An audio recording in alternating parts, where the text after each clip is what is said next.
Hey, welcome back, everyone. It is once again that time to take a look at the upcoming new games releasing this month. April is, well, let's just say it's going to be a busy few weeks for me. That is for sure. There are a lot of games and updates that I'm really looking forward to playing, far more than I'm actually going to have time to realistically play. That is for certain. With that said, let's jump right in. First up this month, we've got Steel Hunters. This is a free-to-play PvPvE shooter where you pilot these giant mechs called Hunters in competitive last team standing matches across a variety of maps. I actually got to play this game in an early test about a year or so ago, I think it was, and it was decent. Wasn't that bad. Pretty straightforward setup. You pick a hunter. These are basically like hero classes. You drop into a map at a random position, and then you go around fighting PvE enemies, doing events, collecting resources and upgrades, while also coming across other players who you will have to fight because, again, it is a PvP last team standing game. It's also duos by default, meaning that you will be playing with one other person. Matches are capped at 10 people with 5 teams of 2. Now, I don't recall if the game supported solo play at all or if you were always forced to match with one other player. I would assume so, but I'm just not exactly certain. Now, as for the Hunters, they've got a bit of a rock, paper, scissors setup where each of the mechs excel in different areas. So like you got your tanky mech, the sniper mech, the melee one, the support one, etc. Every hunter has access to their own unique weapons, gear, mods, skills, and movement abilities, all of which play into their own particular strengths and weaknesses, be that against PvE enemies or against other players. Now, while you're in a match, you're going to be spending most of your time going around to different points of interest, attacking groups of PvE enemies, which consist of this variety of different types of robots, killing those that will then drop loot, resources, and upgrades for you to collect. And then there's also these regular events that will pop up, be it defend a location, collect the supply drop, etc. Now, this is also where player conflict tends to happen, as these are very valuable, these events. Everyone pretty much wants them. So basically what will happen is an event appears most of the time, multiple teams in the nearby area will move towards it, at which point you fight to the death to be the team that gets the reward. And this process continues until eventually an extraction point appears on the map, and whatever teams remain head to that location fighting to be the one team who gets out alive. Then there's also an entire out of match progression system. You get like different upgrades and perks letting you enhance and tailor your playstyle in different directions. And that's pretty much the gist of it. Now, as mentioned, I played an early test of this game and I had a decent enough time. Not exactly sure what to expect for this final launch version and what sort of staying power the game will have, but I enjoyed it enough to be interested in playing it again. Like, I'd at least play it for a couple of days. Steel Hunters launches into Steam Early Access on April the 2nd. They are anticipating about 6 months in early access before the full 1.0 release. And in this initial version of the game, you're going to have 7 playable hunters. There's 1 primary extraction game mode and a few maps which that'll take place on. Now, before we continue with the rest of this month's list, let's get a quick word from today's sponsor. Today's video is sponsored by MindsEye. This is a story-driven action and adventure thriller set in a fictional near-future city called Red Rock, where AI, robots, climate change, tech billionaires, and an ongoing clash between humanity, robotics, the state, and big corporate private sectors is realer than ever. This sounds eerily familiar. So you play as Jacob Diaz, a former elite soldier implanted with the MindsEye, a neural device that ends up haunting him with these fragmented memories of a covert mission that forever altered his life. This isn't an open world game, but rather a linear, narrative-focused romp featuring world-class cinematics, high-intensity driving, and explosive combat. The developer says they've made this game with the goal of delivering an experience of a high-quality, binge-worthy TV series meets AAA gaming. It's like playing an action thriller movie with seamless transitions between cutscenes and gameplay. That is the sort of thing that you should expect. If you're interested in learning more about the game, be sure to check out my link in the video description below. Pre-orders for MindsEye are currently available, and at the moment, they're running a special offer where you can get the deluxe edition for the price of the standard edition. Once again, links available below. All right, back into this month's list of games, and next up, we've got Mandragora. This is a dark fantasy action RPG that blends skill-based combat, deep character customization, and Metroidvania-style exploration in a hand-painted world. Now, I have also already played this game, getting a look at an early demo, which lasted, it was like a couple of hours or so, and this was pretty good as well. Side-scrollers, I definitely know aren't everyone's cup of tea, but I enjoyed what I played. It very much falls in the bucket of side-scroller Souls-likes with an emphasis on exploration. So as you progress through the story, you're going to be going to a different variety of locations, battling different enemies and bosses, unlocking powerful abilities and gear, and meeting a host of interesting characters with whom you will speak, selecting dialogue options that shape your and their story. You start out by picking a class from 6 different options, each with their own skill trees made up of various active and passive abilities. You can then combine skills from across the different trees to create your own preferred mix. In addition to the fact that it's got traditional RPG gearing, you're going to be fine-tuning your loadout with an arsenal of weapons, armor, items, and spells. Now, combat in Mandragora, as you can probably see here, is like Souls-like action in nature. You're going to face off against a wide range of different enemy types. You will have to master precise timing, strategy, positioning, and counterattacks, even against the simplest foes. Like I died several times to some of the early game enemies. Also, as you can see, Mandragora is set in this like hand-painted gothic world. It's full of character and atmosphere, really great looking stuff. Exploration revolves around navigating through these sprawling, interconnected levels with these branching non-linear paths. And then it's got the Metroidvania elements as well, as you will unlock new abilities to gain access to what were previously locked off and or hidden areas. As for replayability, they say the game's got New Game Plus, which presents a higher tier of difficulty, but of course you take with you your knowledge of the prior playthrough. Yeah, I enjoyed the short preview that I played. Looking forward to giving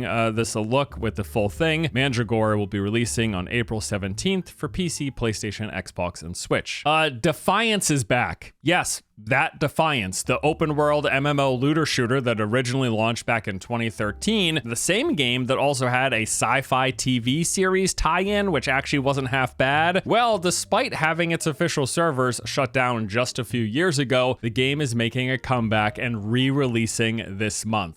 I can't believe it. Now, while it wasn't without its issues, Defiance is a game that I recall enjoying. It's one of the few actually decent open world, legitimate MMO third-person shooters that I've ever played. There's not a lot of actual MMO open world third-person shooters, and this was one of them. It's got all the expected staples of the genre. You got the big open world, you got different points of interest, namely enemy camps. You got towns with NPC quest givers and vendors. You got a variety of different public events, from invasions to racing mini games. There's also group dungeons, organized arena-style PvP, and raiding. And once more, yes, it was an actual honest-to-goodness MMO where you will see tons of players running around the world and working together for stuff like those public event invasions. It was actually pretty cool. Yeah, the game was a bit janky, and probably its biggest offense, if I recall correctly, was the fact that they just straight up sold power. Like, I'm pretty certain you could use real money to purchase like increased experience gains and currency drops, which is really lame, but that was a thing. But hey, the game itself that was there, I had fun playing, at least for some time, and I don't hate the idea of a revisit. So as mentioned, the game is officially re-releasing this month with a twist though. This initiative is being handled by Fox, an indie studio whose whole mission statement is the revival and maintenance of old abandoned MMOs. So in a press release a few weeks ago, the company basically announced that after gauging interest in the game, which they cite having read Reddit posts and watched YouTube videos as part of their process, this made them realize there was enough interest there to warrant the game's return. Okay, so they took the steps to license development and publishing rights for both Defiance 2013 as well as its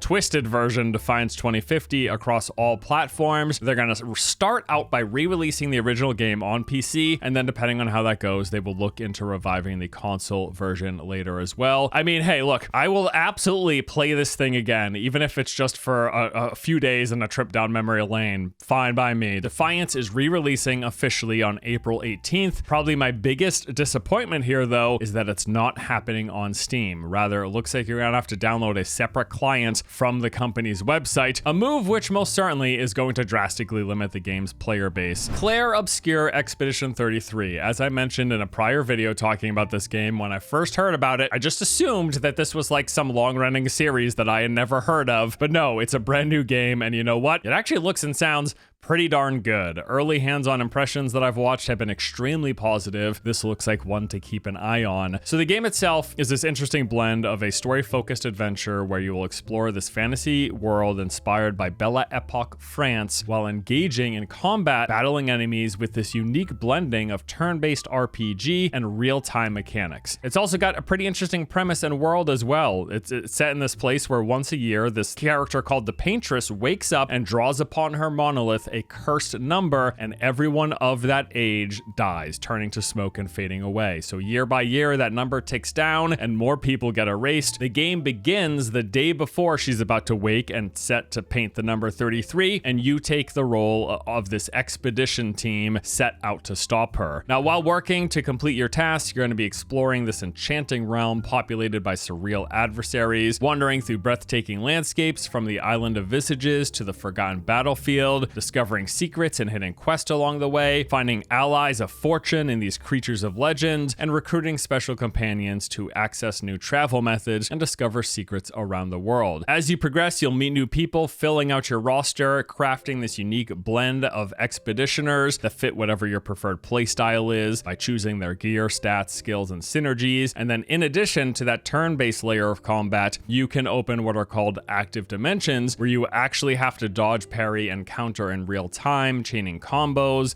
by trying to master these attack rhythms, and even targeting enemy weak points using a free aim system. So yeah, it's like a turn-based RPG, but there's also real-time action combat as part of that equation. And from what I've heard, they execute this pretty darn well. As mentioned, yeah, early previews of this game have been extremely positive, with people enjoying not only the world and characters, but in particular the combat and exploration as well. Looks good, sounds good. Clair Obscur Expedition 33 will be launching on April 24th for PC, PlayStation, and Xbox. Tempest Rising is an upcoming real-time strategy game. Heck yeah, man, they're still making these things. This one is being developed by Slipgate Ironworks, who say that this is a traditional RTS inspired by classic titles like Command and Conquer and StarCraft. Dude, it just gets better and better with every sentence.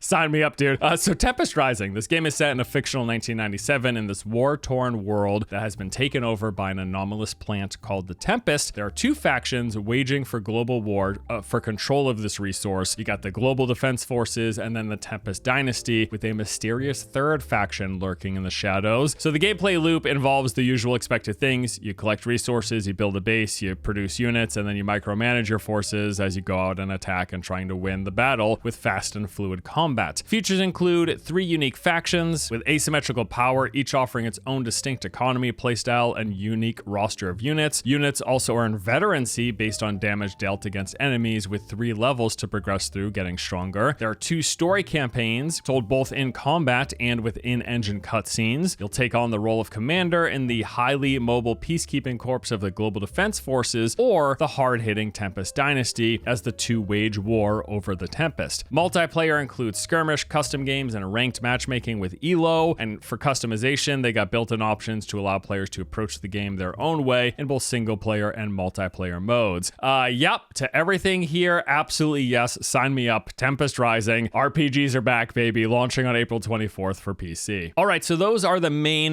new games coming out this month that I am most looking forward to. Now on to some bonus extras, and we got a lot here, along with updates to existing games that I'm absolutely going to be playing. Let's start out with taking a look at the honorable mentions for the brand new games. South of Midnight is a third-person action-adventure game where players take on the role of Hazel, a character who's learned ancient weaving powers, which she then uses to explore this deep South mythos and battle mysterious creatures. The game is set in a gothic fantasy-inspired spin on the American Deep South. You will follow Hazel's journey after a hurricane recently devastated her hometown. The gameplay will center around Hazel's ability to use these weaving powers for each of the 3 core pillars. Combat, you'll encounter all kinds of mythical creatures, reading enemy animations, using dodges and dashes to avoid getting hit, while then landing your own attacks, mixing melee strikes and magic. For traversal, there's sprinting, jumping, climbing, and using a magical grappling hook to get across the environment, going over ravines and chasms. You also got a double jump, a dash, and a magical glider. And at one point in one of the trailers, the player even flies through the air for an extended period, which was interesting. And then there are also puzzles from jumping to memory and combat related. Now, in South of Midnight, you are going to be setting out on this adventure, exploring this lush,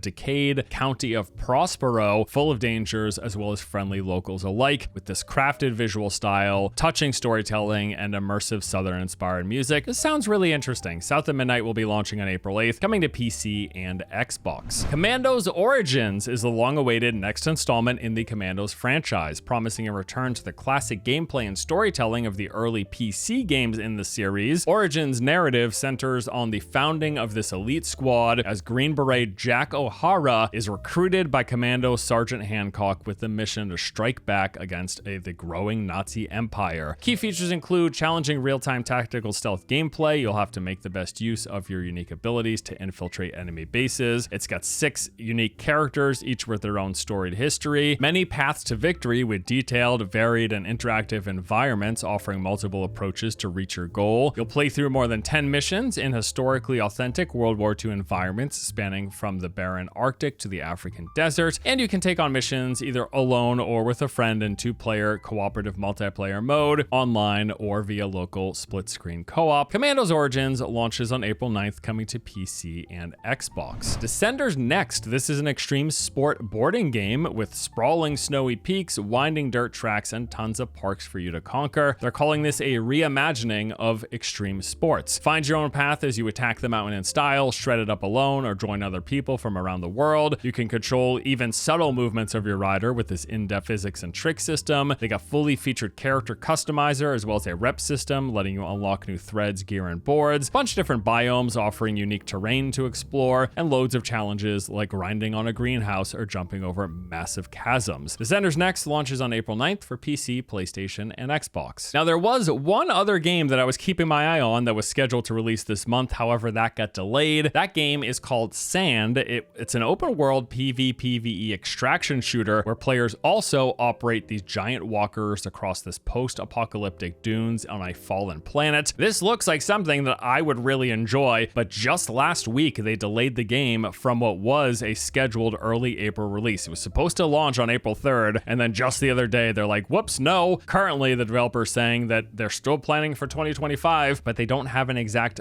date or even a month at the moment. Not really a great sign, delaying a launch like this just like a week prior to its planned release date. Something rather significant must have happened here. Either way, I will check back in because this looks like something that I would like. But yes, Sand is not coming out if you're expecting it on April the 3rd. It's coming out to be determined. All right, so those are the new games launching this month that I think look interesting and are worth noting, but there's quite a few updates to existing games that I am really interested in that I want to talk about. This includes Path of Exile 2's first major early access update, patch 0.2, titled Dawn of the Hunt. This is launching in just a few days, and holy crap, I cannot wait. It includes the new class, the Huntress, a dexterity-focused character with high mobility. Her default setup consists of 2 new weapons, the Spear, which mixes melee and ranged attacks, along with the Buckler, which includes a brand new parry mechanic. The Spear also introduces over 20 new skills into the game. There are 3 brand new ascendancies added for the Warrior, Merc, and Witch. The Raised Spectre skill is finally here. This allows you to take pretty much any minion in the game and turn it into your own personal companion. They've also added a mount called a Roa, which allows you to freely attack from its back with ranged abilities without being slowed down. Over 100 new support gems and over 100 new uniques, both of which will add a ton more build variety to the game. They got a bunch of crafting updates with a whole bunch of new options here, and loads of changes for the end game, including Wisp Spirits, these new type of events that you'll encounter, Rogue Exiles, which are basically like simulated PvP fights with guaranteed drops of whatever the characters are wearing. There are 7 new maps with each with new mechanics as well as new locations, 4 new strong boxes. We got changes to corrupted maps with this new corrupted nexus being added, and then further mechanic of cleansing, which has its own additions and a new resource reward. Towers got updated to make them less tedious as well as more rewarding, and they've got new boss fights, and pinnacle bosses have gotten some improvements as well as some updates to Waystone Sustain. There was also a total and complete overhaul to game balance with just about every skill in the game as well as all of the ascendancies getting a rework. Now, I recently did a deep dive video. It's over 30 minutes covering all the changes. If you want further information, be sure to check that out. But yeah, this looks great, and I will for sure be spending well over a week or 2 or 3 out of this month playing this game. Path of Exile patch 0.2 will be launching on April 4th. Another great RPG getting a big update this month. We got Last Epoch's second season titled Tombs of the Erased. This comes with the addition of tombs, which are procedurally generated side zones. Think like mini dungeons that you can come across. You'll see them as you're playing through the game as well as when you're doing mapping, inside of which there's a whole new host of enemies, bosses, and of course loot. There's the new faction of the Woven, which offers deeper customization and loot options. We got Woven Echoes, which is an expansion to the Monolith of Fate system. These allow you to weave your own echo web yourself with new objectives, updates to previous echoes, a new endgame boss, and more. Crafting improvements with updates to legendary crafting, new and enhanced crafting materials, reworked experimental crafting, new champion only affixes, and the option for set item crafts in the endgame. You can now respec masteries if you change your mind and you want to try out a new build on the same character. The Sentinel class got a complete overhaul. We got the Champion class of enemies with their own affixes as mentioned, and then a ton of quality of life updates and improvements, like updates to the dungeon experience. They added inventory tabs. We get a dungeon key charm, WASD support, boss rebalancing, and more. Sounds like a great update. It's going to be coming out a couple of weeks after Path of Exile 2's update. Originally, they were like 2 days apart, but then last Epoch pushed it out after PoE 2 announced when they were coming out. I don't blame them. Kind of sucks for them, but I think given the birth there is a good idea. Either way, gonna be getting a lot of ARPG action this month. I can preemptively feel the arthritis setting in. Last Epoch Season 2, Tombs of the Erased, will be launching on April 17th. V Rising Update 1.1 Invaders of Oakveil. This is gonna bring a bunch of new content to what is already a great game. We get the Oakveil Woodlands, which is a new forest biome filled with new deadly enemies, bosses, and dark magic. You can now build a custom battle arena inside of your castle for either PvP duels or duels with friends. There are 3 new weapons, the claws, twin blade, and throwing daggers, 7 unique new spells, 1 for each school of magic, as well as 1 new ultimate ability tied to the newest legendary shard. You can now fuse your weapons or jewels, getting to re-roll their stats for hopes of better outcomes, and they've made combat improvements with the stat rework, rebalance gear, overhauled blood types, and powerful new customization, as well as some new castle features and cosmetics. V Rising, already a great game. I love it. One of my favorites in recent years. Updates 1.1 Invaders of Oakveil launches on April 28th on Steam. Diablo 4 is getting a new season number 8 to be precise. This comes with new layer bosses, new and updated boss mechanics. There's the new seasonal mechanic of boss powers. Got a new world event, the Apparition Incursions. We got a new season journey, blessings, and battle pass. Some system updates to the boss layer keys, a new season story and quest line, as well as new legendary aspects and uniques. Although to be entirely honest, to be frank, I'm not really interested in playing this. I just don't have the motivation to come back to Diablo 4 for whatever reason, and I'm not doing it because it's cool to hate on it on the internet. I already have all these other great ARPGs that I'm maybe playing, and I haven't even finished the list yet. There's one more next that I'm going to be spending a lot of time with around the same time. I just don't think I'm going to have enough time, and I'd much rather play these other games, to be honest. But, you know, Diablo 4 is still trucking along. People like it, so wanted to let you know Season 8 is happening. This will be launching on April 28th. The last game I will definitely be playing, No Rest for the Wicked. It's going to be getting its first major update this month, and I am pumped. I had a blast with the base early access version of the game. I thought it was already a fun time, and this update is adding a whole heck of a lot. In fact, we got a whopping 11,000 changes to the game, according to the devs. This includes new locations, bosses, weapons, modes, and a ton of quality of life. They've doubled the size of the open world with the addition of 2 new locales, the Molen Meadows and Marin Woods. Now, beyond being new distinct locations with their own visual appearances, these zones also include a host of new enemies, bosses, resources, items, and NPCs to discover. As with the base game, these new zones will also feature a lot of verticality, going up, down, in and around and behind things, with plenty of hidden areas to discover. There's a brand new blight feature where parts of the world become infected, requiring you to try to find alternate routes around it. They're going to be adding 2 new weapons with the gauntlets and wands, as well as a bunch of new additional weapons to existing classes, runes, and armor sets. Get a new difficulty with hardcore permadeath mode, and a bunch of quality of life stuff like improved storage thanks to a higher stack size. We got fast travel stones, better loot drops, and the ability to add new weapon enchantments, and they've improved the game's performance. And that is just a basic recap of this update. I plan to do a deeper dive at some point because I'm really looking forward to this. No Rest for the Wicked, the Breach update, launches on April 30th.